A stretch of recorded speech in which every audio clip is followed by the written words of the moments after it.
जो आप मेरे पीछे देख रहे हैं वो दुनिया की सबसे स्ट्रिक्ट और सबसे बड़ी जेल है। इस मेगा जेल में 40,000 कैदियों की कैपेसिटी है। यहाँ वो कैदी हैं जिन्हें आप सबसे खतरनाक और अनसेफ इंसान मान सकते हैं। तुमने कितने लोगों की जान ली है? 5, 10, कितने? 50 से ज्यादा। MS-13 और बाकी कई गैंग्स। ये जानवर है, ये इंसान नहीं है। ये साइकोपैथ और सोशियोपैथ हैं, ऐसे लोग जिनसे आप यहाँ मिलने वाले हैं। हम सबसे खतरनाक कैदियों को देखने जा रहे हैं। स्वागत है सी कॉट में, जो कैपेसिटी के हिसाब से दुनिया की सबसे बड़ी जेल है, एल सल्वाडोर में। इसे सबसे खतरनाक क्रिमिनल्स को कैद करने के लिए बनाया गया है। जो यहाँ आते हैं वो जिंदा बाहर जाने की उम्मीद नहीं कर सकते। यहाँ से निकलने का कोई रास्ता नहीं है। तुम यहाँ से कैसे बाहर जाओगे? इस छोटे से देश जिसकी आबादी सिर्फ 60 लाख है, उसको इतनी बड़ी जेल क्यों चाहिए? वजह है खतरनाक गैंग्स। कभी पूरे देश पर राज करने वाले इन गैंग्स पर मार्च 2022 से कड़ी कार्रवाई शुरू हुई। राष्ट्रपति नायाब बुकेले के शासन में सिर्फ 16 महीनों में 70,000 से ज्यादा लोगों को अरेस्ट किया गया। ये देश की एडल्ट पॉपुलेशन का करीब 2% है। बसों ने रात के अंधेरे में एक सख्ती से तैयार किए गए ऑपरेशन में हजारों गैंग के सदस्यों को जंजीरों में बांधकर सी कॉट पहुंचाया। एक के पीछे एक बैठाए, सिर झुकाए, वो एक ही भीड़ की तरह दिख रहे थे। हथियारबंद गार्ड से घिरे होने के कारण उनमें से किसी ने भी आदेशों का विरोध करने की हिम्मत नहीं करी। एक ही दिन में उनकी जिंदगी पूरी तरह से बदल गई। हम यहाँ के सबसे खतरनाक गैंग लीडर का इंटरव्यू भी करेंगे। 10 मिनट। 2022 में बनी ये जेल बहुत बड़ी है। ये जेल जो है ये करीब 410 एकड़ में फैली है दोस्तों। और आपको बता दें इसमें करीब 8 अलग अलग हिस्से हैं। हर 2 हिस्सों को 3 मीटर ऊंची दीवार और नुकीले तारों से घेरा गया है। ये पूरी जगह 9 मीटर ऊंची दीवार और 3 मीटर ऊंची बिजली की तारों वाली फेंस से घिरी हुई है, जिसमें 15,000 वॉट का करंट है। 19 वॉच टावर्स हर हरकत पर नजर रख रहे हैं ताकि कुछ भी छूट न जाए। यहाँ की पूरी डिजाइन सिर्फ भागने से नहीं रोकती, बल्कि भागने के ख्याल को ही मिटा देती है। हेलो, हमारे पास प्रेसिडेंसी से परमिशन है। सोल्जर्स ने हमें रोक लिया। हमें उम्मीद है कि ये आखिरी चेक पॉइंट होगा। सी कॉट के आसपास के 2 किलोमीटर के दायरे में जैमर ने सारे सिग्नल्स ब्लॉक कर दिए हैं, जिससे कम्युनिकेशन बंद हो गया है। जेल की सुरक्षा के लिए 600 से ज्यादा सैनिक सिर्फ बाहरी सुरक्षा पर तैनात हैं। जेल में दाखिल होने से पहले हमें अपनी सारी चीजें यहीं छोड़नी होंगी। हम सिर्फ कैमरा और माइक्रोफोन साथ ले जाएंगे बस। धीरे धीरे पास करो, कैमरे की तरफ देखो।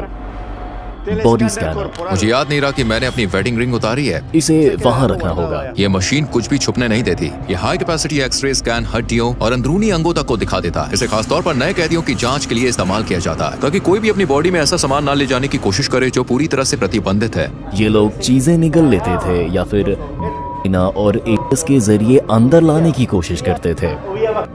माइक्रो SD कार्ड, माइक्रोचिप्स और यहाँ तक कि फोन चार्जर भी। एक और गहन बॉडी चेक की गई। अपने जूते उतारो। उन्होंने हमारे सॉक्स को भी अंदर से चेक किया। हमें केवल सिक्योरिटी पार करने में 1 घंटा लग गया, जबकि हमें मीडिया के रूप में इनवाइट किया गया था और इसके लिए महीनों पहले अप्लाई किया था। गार्ड्स ने मास्क पहना है क्योंकि वो यहाँ एक जोखिम भरा काम कर रहे हैं। अगर उनकी पहचान हो गई तो टाउन सेंटर्स जाना उनके लिए और भी खतरनाक हो सकता है, क्योंकि इनके गैंग्स के बहुत सारे कनेक्शन है, इसलिए उन्हें अपनी पहचान छुपानी पड़ती है। आप मास्क क्यों नहीं पहनते? मुझे उनसे आमने सामने बात करनी पड़ती है, उनकी आंखों में देखकर। वो पहले से ही जानते हैं कि मैं कौन हूँ। अब हम रजिस्ट्रेशन रूम में हैं। ये जगह सिर्फ कैदियों के लिए है। जब किसी क्रिमिनल को सड़क से पकड़ा जाता है तो उनके पास कोई ID नहीं होती और न ही वो अपना असली नाम बताते हैं, इसलिए उनकी फिंगरप्रिंट और फोटो लेकर उन्हें सिस्टम में एनरोल किया जाता है। एक बार जब वो सी कॉट का परमानेंट पार्ट बन जाते हैं तो वो अपने परिवार और प्रियजनों से हमेशा के लिए संपर्क खो देते हैं, क्योंकि फैमिली विजिट स्ट्रिक्टली मना है। ये भी ध्यान देने वाली बात है कि बड़ी कार्रवाई के दौरान कुछ मासूम लोग गलती से जेल में बंद कर दिए गए। नो कॉन्टैक्ट पॉलिसी की वजह से उनके परिवार को ये तक नहीं पता कि वो कहाँ है या जिंदा भी है या नहीं। कुछ के लिए ये डॉक्यूमेंट्री उनके गायब प्रियजन को देखने का पहला मौका हो सकता है। कैदियों के मॉड्यूल्स में जाने से पहले हम जेल के आर्मरी सेक्शन में गए। ये हिस्सा किसी भी संभावित दंगे के मामले में जरूरी है, क्योंकि यहाँ के क्रिमिनल्स दुनिया के सबसे खतरनाक क्रिमिनल्स माने जाते हैं। हम जो हथियार यहाँ इस्तेमाल करते हैं वो T65 राइफल है, जो कि M16 राइफल जैसी ही होती है। हमारे पास 12 गेज शॉटगन भी है। सिग सॉयर राइफल हमें तंग जगहों में भी आसानी से काम करने देती है। जब क्रिमिनल्स को अरेस्ट कर बस में ले जाया जाता है तो उनके मूवमेंट को रोकने और ऑफिसर्स की सुरक्षा के लिए कई तरह की हथकड़ियां और जंजीरें लगाई जाती हैं। क्या यहाँ पे कभी दंगा हुआ है? अभी तक कोई भागने की कोशिश नहीं हुई। यहाँ हमारे पास सबसे खतरनाक क्रिमिनल है। दंगा रोकने वाले गियर में सिर की सुरक्षा, फेस शील्ड, गर्दन की सुरक्षा, एंटी ट्रॉमा वेस्ट, पैरों की सुरक्षा, शिन गार्ड्स और एक शील्ड शामिल है। आमतौर पर जेलों में कैदी हाथ से बने हथियार जैसे चाकू या नुकीले औजार तैयार कर लेते हैं। उनकी पूरी सुरक्षा की जाती है। आप देख सकते हैं उनके पैरों की भी सुरक्षा होती है। क्योंकि जेल बहुत बड़ी है, हमें बस से जाना होगा। अब हम मॉड्यूल एरिया में एंटर कर रहे हैं।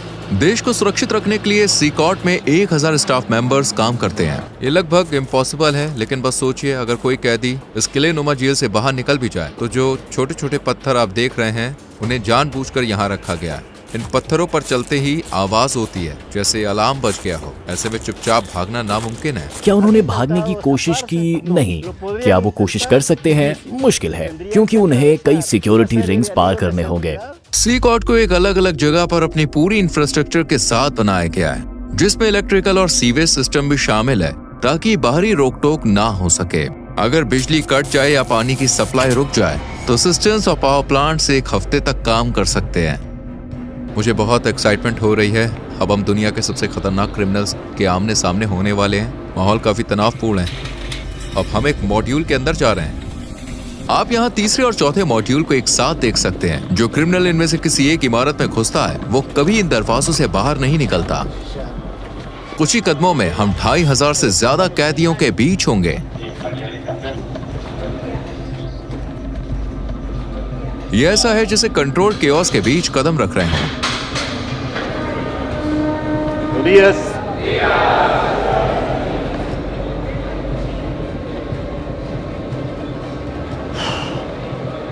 उनकी सारी नजरें मुझ पर हैं। वो मेरे हर कदम को देख रहे हैं। मैं उनकी आंखों से नजरें मिला रहा हूं। यहाँ इतने सारे लोग हैं, मेरे पास शब्द नहीं है। मुझे बहुत बेचैनी महसूस हो रही है। सभी कैदियों ने सफेद शर्ट, शॉर्ट्स और चप्पल पहनी होती है। उनके पास और कोई सामान नहीं होता।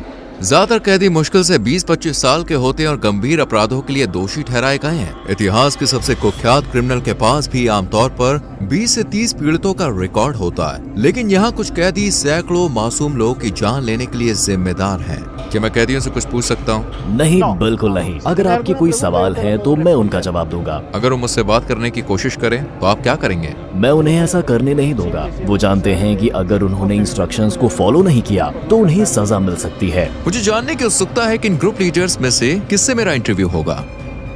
हमें इस पीली लाइन को पार करने की इजाजत नहीं है, क्योंकि ये दुनिया के सबसे खतरनाक इंसानों में से हैं। हमारे और उनके बीच कोई सलाखें नहीं है और हर कोई जानता है कि यहाँ कुछ भी हो सकता है। इस मेगा जेल के 8 मॉड्यूल में से आपको बता दें हर एक में 32 सेल हैं। हर सेल में करीब 80 कैदी होते हैं, लेकिन ये संख्या 150 तक जा सकती है। जेल अभी अपनी पूरी क्षमता पर नहीं है, लेकिन फिर भी हर कैदी के पास केवल 0.5 स्क्वायर मीटर्स की पर्सनल जगह है। कैदियों को ना तो कोई वेंटिलेशन मिलता है और ना ही सेल के बाहर चलने का कोई आंगन।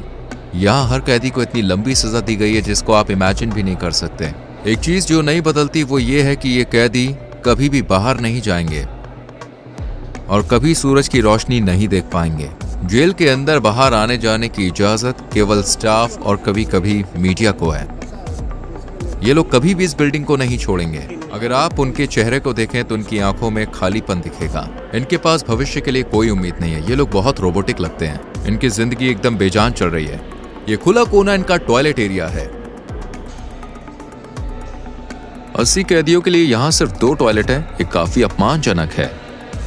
इनका पूरा कॉन्फिडेंस और अनुशासन यहाँ तोड़ दिया जाता है।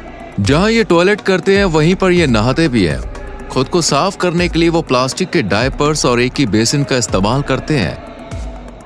उनकी सेल में पीने के लिए सप्लाई नहीं है, इसलिए उन्हें पीने के पानी के लिए एक नीले बैरल पर निर्भर रहना पड़ता है। जहाँ कैदी सोते हैं वो है मेटल के बंक बेड, न तकिया और न ही गद्दा। हर कैदी को सिर्फ जरूरत भर का सामान मिलता है। एक सफेद चादर, एक यूनिफॉर्म, मोजे, चप्पल और एक तौलिया, बस यही। ये कैदी अपने 4 लेवल वाले बंक बेड पर पूरा दिन बिताते हैं। इन्हें ऐसे ठूस कर रखा गया है जैसे गोदाम में सामान रखा जाता है। स्वच्छता और अनुशासन के लिए कैदियों के बाल हर 2 हफ्ते में जेल स्टाफ द्वारा काटे जाते हैं। लंबे बाल या दाढ़ी सिर्फ गंदे ही नहीं होती, बल्कि इनसे तेज धार वाली चीजें भी छुपाई जा सकती है। चलो देखते हैं। अपनी शर्ट उतारो और यहाँ लाइन में खड़े हो जाओ। अब ये अपनी शर्ट्स उतार रहे हैं। ये कैदी कभी MS-13 और बोरियो 18 गैंग्स का हिस्सा थे जो एल सल्वाडोर के मोहल्लों पर राज करते थे। इन 2 दुश्मन गैंग्स ने सालों तक लोकल लोगों से पैसे वसूले और उन्हें बहुत तकलीफ दी। यहाँ बोरियो 18 और MS-13 दोनों गैंग्स एक ही सेल में हैं। हाँ बिल्कुल, पूरा मॉड्यूल ऐसा ही है, सभी इसी तरह रहते हैं। बाहर अगर कोई दूसरे के इलाके में जाता है तो उसे बुरी तरह से मारा जाता है, लेकिन यहाँ वो आखिरी सांस तक एक साथ रहते हैं। ये एक दूसरे पर हमला किए बिना कैसे रहते हैं? इन्हें साथ रहना सीखना पड़ता है। यहाँ ये जेल में है, सड़क पर नहीं। ज्यादातर कैदियों के शरीर पर यहाँ तक कि चेहरे पर भी टैटू है जो उनकी गैंग की वफादारी को दिखाते हैं। MS-13 के लिए टैटू में आमतौर पर शुरुआती अक्षर या नंबर 13 होता है। दूसरे गैंग के मेंबर 18 या 666 जैसे निशान इस्तेमाल करते हैं जो 18 तक जोड़ते हैं और शैतान का प्रतीक माने जाते हैं, या रोमन नंबर्स का इस्तेमाल करते हैं। चेहरे पर गैंग टैटू होना इस बात का साफ संकेत है कि वो संगठन के सबसे बेरहम और बड़े मेंबर्स में से एक हैं। सड़क पर ऐसे व्यक्ति से टकराना मौत को सामने देखने जैसा है। मकड़ी के जाल का टैटू रिप्रेजेंट करता है कि व्यक्ति न्याय व्यवस्था के जाल में फंसा है और लंबी जेल की सजा काट रहा है। शैतान के सींग वाला टैटू अंधेरे का प्रतीक है जो इन लोगों के शैतान की पूजा करने को दर्शाता है। कुछ तो यहाँ तक दावा करते हैं कि उन्होंने अपने काम शैतान के आदेश पर किए हैं। आंसू की बूंद वाला ये टैटू दर्शाता है कि उस व्यक्ति ने किसी की जान ली है। अगर 3 आंसू हैं तो इसका मतलब है कि उन्होंने इतने लोगों की जान ली है कि उनको अब इस चीज की गिनती भी याद नहीं है। अभी हंसो बाद में रो वाक्य वाले जो मास्क है या फिर जो जोकर के टैटू हैं, वो ये संदेश देते हैं कि मुश्किलों में भी मजबूत रहो और परिणामों का सामना बाद में करो। क्या ये सभी लोग वाकई में इतने ज्यादा बुरे हैं? ये किसी और ही लेवल पर है। सबसे खतरनाक क्रिमिनल जो अपनी मानसिकता कभी नहीं बदलेंगे। अगर आप ऊपर की ओर देखें तो वहाँ एक कैटवॉक एरिया है। गार्ड्स लगातार इस ऊंची जगह से कैदियों पर नजर रखते हैं। अगर कुछ भी संदिग्ध होता है तो वो तुरंत कार्रवाई करते हैं। इसके अलावा कैमरों का एक बहुत बड़ा नेटवर्क हर कोने पर 24/7 नजर रखता है ताकि कुछ भी छूट न जाए। मॉड्यूल्स को दिन रात रोशनी से भर कर रखा जाता है। जब सूरज ढल जाता है तब भी लाइट्स हर वक्त जलती रहती है। कैदियों पर लगातार नजर रखी जाती है। मुझे लगता है ये यहाँ होने वाली सबसे मुश्किल चीजों में से एक है। जब वो सोने की कोशिश करते हैं तो अपनी आंखों को रोशनी से बचाने के लिए तौलिए से ढक लेते हैं। यहाँ पर एक पादरी बाइबल से कैदियों को देखे कुछ महत्वपूर्ण पाठ पढ़ा रहे हैं। वहीं दूसरी तरफ कुछ कैदी फिजिकल एक्सरसाइज कर रहे हैं। एक ट्रेनर भी मौजूद है। ये इकलौता समय है जब ये कैदी अपनी सेल से बाहर आते हैं। ये गतिविधियाँ हथियारबंद गार्ड्स की नजर में हफ्ते में कुल 1 घंटे के लिए होती है। इस तरह की एक्टिविटी प्रति सप्ताह टोटल 1 घंटे के लिए होती है। बाकी पूरा समय ये अपनी सेल में बंद रहते हैं। ये एक रोटेटिंग शेड्यूल है। जगह की कमी के कारण सभी कैदी एक ही दिन बाहर नहीं आ सकते। यदि कैदी सेल के बाहर होते हैं तो ऐसे में क्या कभी कोई बड़ा हंगामा हुआ है? अब तक कुछ नहीं हुआ। जब भी हमारा कैमरा किसी सेल पर फोकस करता है तो अक्सर हम किसी कैदी को चुपचाप कुछ शब्द बोलते हुए देखते हैं। जेल की सलाखों के पीछे भी गैंग के मेंबर बाहर ऑर्डर्स भेजने की कोशिश करते हैं। एक कैदी ऐसा ही कर रहा था। उसका मैसेज ब्लॉक करने के लिए सेंसर कर दिया। ये गैंग सभी भी काफी ताकत रखते हैं। अफवाह है कि ये मासूम लोगों को निशाना बनाकर बदला लेने का प्लान बना रहे हैं। इसके जवाब में अधिकारियों ने चेतावनी दी है कि वे कैदियों पर और सख्त कदम उठाएंगे। अगर उन्होंने ऐसा किया तो उन्हें जेल में खाना नहीं मिलेगा। मैं कसम खाता हूँ वो एक दाना चावल भी नहीं खाएंगे। फिर देखते हैं वो कितने दिन टिकते हैं। यहाँ कैदियों को दिन में 3 बार सुबह, दोपहर और रात का खाना मिलता है। नाश्ते में आम तौर पर चावल और बीन्स होते हैं और रात के खाने में भी यही होता है। दोपहर के खाने में सफेद चावल और पास्ता मिलता है। यहाँ कोई न्यूट्रिशन वाला खाना जैसे चिकन या मीट नहीं दिया जाता। ये है आज का लंच। चावल, पास्ता और 2 टॉर्टिला। क्या मेन्यू रोज बदलता है? नहीं। क्या हर दिन यही खाना होता है? हाँ, हमेशा यही। फ्रेशमेंट। ये एक मीठा पेय है। मैं इसे खुद चखने वाला हूँ। कैदियों को अपने हाथों से खाना खाना पड़ता है और खाने के बाद अपनी प्लेटें साफ करनी होती हैं। प्रोटीन की कमी वाली इस डाइट के कारण इनमें से कई को न्यूट्रिशन की कमी की समस्या हो सकती है। हम कैदियों के साथ इंटरव्यू शुरू करने से पहले आपको एक ऐसी जगह दिखाना चाहते हैं जो अब तक देखी गई जगहों से भी ज्यादा खौफनाक है। ये है आइसोलेशन सेल एरिया। जब कैदी कानून के मुताबिक कोई नियम तोड़ते हैं तो उन्हें इन आइसोलेशन सेल्स में भेजा जा सकता है। कानून मुझे इन्हें 15 दिनों तक यहाँ रखने की इजाजत देता है। इन सेल्स के दरवाजे पूरी तरह से बंद होते हैं। इस ग्रिड से मैं इन्हें देख सकता हूँ और पहचान सकता हूँ कि अंदर कौन है। यहीं पर हम इन्हें खाना देते हैं और दरवाजा खोलने से पहले हथकड़ी लगाने के लिए इस स्पेस का इस्तेमाल करते हैं। स्वागत है आइसोलेशन सेल में। अगर कोई कैदी मिसबिहेव करता है तो उसे यहीं भेजा जाता है। वो ये नहीं जानता कि कितना समय हो चुका है या उसे और कितनी देर तक यहाँ रहना होगा। दिनों या हफ्तों तक वो इस कंक्रीट के बिस्तर पर सोता है, बिना बाहर निकले। वो बाहरी दुनिया से पूरी तरह कटे होते हैं, अकेले केवल अपने ख्यालों के साथ। देखिए, यहाँ पर पीने के लिए एक बेसिन है। यहीं से वो पानी लेते हैं और यहीं वे टॉयलेट करते हैं। पीने के पानी का बेसिन और टॉयलेट पास पास हैं। टॉयलेट हाल ही में इस्तेमाल किया गया है और गंदा दिखता है, जिससे लगता है कि सेल का हाल ही में इस्तेमाल हुआ है। उनके पास रोशनी के लिए इकलौता ये छोटा सा छेद है, जिससे मुश्किल से सूरज की रोशनी अंदर आती है। यही छेद ताजी हवा का भी इकलौता साधन है। आपके हिसाब से आइसोलेशन रूम की सबसे मुश्किल बात क्या है? अंदर आप अपने हाथ भी नहीं देख सकते। जब कोई कैदी आइसोलेशन में होता है तो जरूरी है उसके पास पढ़ने को हो जो उसका दिमाग शांत रख सके, लेकिन यहाँ कुछ भी नहीं मिलता। चाहे कोई क्रिमिनल कितना भी कठोर क्यों ना हो, अकेलापन उन्हें तोड़ देता है। ये हमारे यहाँ के क्रिमिनल्स के लिए जरूरी है, जो कभी खुद को भगवान मानते थे। ये लोगों का जीना मरना तय करते थे। वे माफी मांग सकते हैं और शायद भगवान उन्हें माफ कर दे, लेकिन यहाँ न्याय होना चाहिए, क्योंकि इतने सारे पीड़ितों के लिए वो यही डिजर्व करते हैं। अब हम साइको नाम से मशहूर कैदी का इंटरव्यू लेने जा रहे हैं। उसका 34 साल का क्रिमिनल रिकॉर्ड है और पिछले 25 साल से वो एक संगठन में बड़ी पोस्ट पर रहा है। 10 मिनट। इस कैदी के चारों ओर सुरक्षा सुनिश्चित करने के लिए 12 गार्ड्स भी काफी नहीं है। मास्क उतारो। तुम्हारा नाम क्या है? मेरा नाम मार्विन आर्नेस्टो है। तुम्हारी उम्र कितनी है? मैं 41 साल का हूँ। तुम 41 के नहीं लगते, तुम ज्यादा से ज्यादा 35 के लगते हो।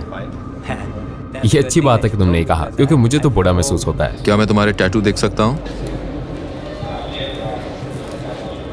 MS-13। तुमने इस क्राइम ऑर्गेनाइजेशन को कब ज्वाइन किया? 2004 में, लेकिन मैंने क्रिमिनल रिकॉर्ड 11 साल की उम्र से शुरू कर दी थी।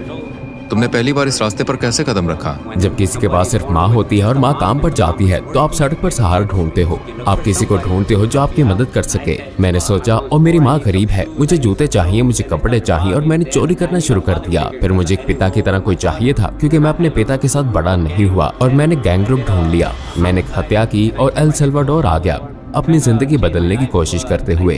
लेकिन यहाँ और गैंग्स थी और मैंने वही करना शुरू कर दिया और मैं फिर पकड़ा गया। मैं हमेशा ऐसा इंसान रहा हूँ जो अपने मन में ठान ली गई चीजों को पूरा करना चाहता था, और मैंने वो सब कुछ किया जो मुझे करना था। लेकिन देखो, मैं यहाँ हूँ। शैतान अपने लोगों को ऐसे ही इनाम देता है। क्या सच है कि इस क्राइम ऑर्गेनाइजेशन में शामिल होने के लिए किसी की जान लेनी पड़ती है? हाँ। पहला शिकार शायद तुम्हारे किसी रिश्तेदार का ही होता है। मुझे सच में याद नहीं है कि कितने लोगों की जान ली थी, लेकिन हाँ, क्योंकि तुम्हें अपनी गैंग के लिए इलाका हासिल करना होता है। मैंने अपनी माँ, अपने पिता, अपने बेटे, सब कुछ यहाँ गैंग्स की वजह से खो दिया। मेरा मतलब है, मैं USA में अपने परिवार के साथ एक बेहतर जिंदगी जी सकता था, लेकिन तुम जानते हो हमने गलत फैसले लिए। यही इसका नतीजा है। इसलिए मैं युवाओं से कहता हूँ, अरे स्कूल जाओ, अपने माँ और पिता की बात सुनो। वो जिंदगी मत जियो जो हम जी रहे हैं। इससे बाहर निकलने का कोई रास्ता नहीं है। तुमने कितने लोगों की जान ली है? 5 या 10? कितने? नहीं, अगर तुम जेल में मेरे बाद के समय की बात करो तो शायद 50 से ज्यादा। कभी कभी ऐसा करना पड़ता है। वक्त के साथ तुम इतने निर्दयी और पत्थर दिल कैसे बन गए? मैं सच में सवाल का जवाब नहीं दे सकता। सिकोट में रहते हुए अपने परिवार को कभी ना देख पाने के बारे में तुम्हें कैसा लगता है? मुझे बहुत बुरा लगता है, क्योंकि मैंने अपने बेटे को आखिरी बार तब देखा था जब वो 5 साल का था, और अब वो 21 साल का है। मैं उसे देखना चाहता हूँ। मैं उसे कहना चाहता हूँ, सुनो, वो गलतियाँ मत करना जो तुम्हारे पिता ने की। एक बेहतर जिंदगी की तलाश करो। जिन लोगों को तुम्हारे कारण नुकसान हुआ, वो भी अपने प्रियजनों को कभी नहीं देख पाएंगे, और तुम भी अपने परिवार को नहीं देख सकोगे। किसी को याद करने की भावनाओं से कैसे निपटते हो? मुझे बुरा लगता है। कभी कभी, जैसे मैंने बताया, मैं अपने बिस्तर पर लेटता हूँ और बहुत सी चीजों के बारे में सोचता हूँ। कभी कभी मैं रोता हूँ और कहता हूँ, तुम्हारे जिंदा रहने की प्रेरणा क्या है? एक दिन अपनी जिंदगी बदलना और भगवान को पाना। मैंने भगवान से कहा मुझे माफ कर दो, मुझे माफ कर दो जो मैंने किया। ठीक है, आखिरकार हमने सूरज की रोशनी देखी और सच कहूं सीकॉट ऐसी जगह है जहां आप कभी भी नहीं जाना चाहेंगे, यहाँ तक कि एक विजिटर के तौर पर भी। लेकिन जिन लोगों ने सल्वाडोर के मासूम लोगों को शिकार बनाया, ये अब उनका हमेशा का घर बन गया है। इन क्रिमिनल्स ने निर्दोष लोगों का जीने का हक छीन लिया और अब वो इसकी कीमत चुका रहे हैं। सल्वाडोर की सरकार का मैसेज साफ है, अब अपराध बर्दाश्त नहीं किया जाएगा और सजा बेहद सख्त होगी। एल सल्वाडोर में सबसे ज्यादा हाई रेट लाइफ कॉस्ट या फाइट्स की वजह से चरम पर। एक साल में हर 1 लाख लोगों में से 104 अपनी जान गंवा देते थे। पिछली सरकारों ने इन गैंग्स के साथ दोस्तों समझौते किए, लेकिन इससे हमेशा के लिए शांति कभी नहीं आई। हालांकि मौजूदा सरकार का मेथड कंट्रोवर्शियल है, लेकिन 2023 तक ये नंबर तेजी से गिरकर 1 लाख में 2.4 हो गया, जिससे सल्वाडोर पहली बार दुनिया के सबसे सुरक्षित देशों में शामिल हो गया। अब तक के नतीजे साफ हैं, शहरों में शांति लौट आई और मोहल्लों में सुकून देखा जा सकता है। लेकिन उन लोगों का क्या जो गलत तरीके से जेल में डाले गए? क्या ये सही न्याय है या केवल अपराध को काबू में रखने का तरीका? क्या ये एक परमानेंट समाधान है या फिर सिर्फ एक टेम्परेरी उपाय? फिलहाल देखिए, हम आपको बता दें, जवाब साफ नहीं है और दुनिया इसे ध्यान से देख रही है। इस डॉक्यूमेंट्री को देखने के लिए धन्यवाद। अगली बार फिर मिलेंगे। सब्सक्राइब करना ना भूलें। रोहित सेनेट यहाँ था।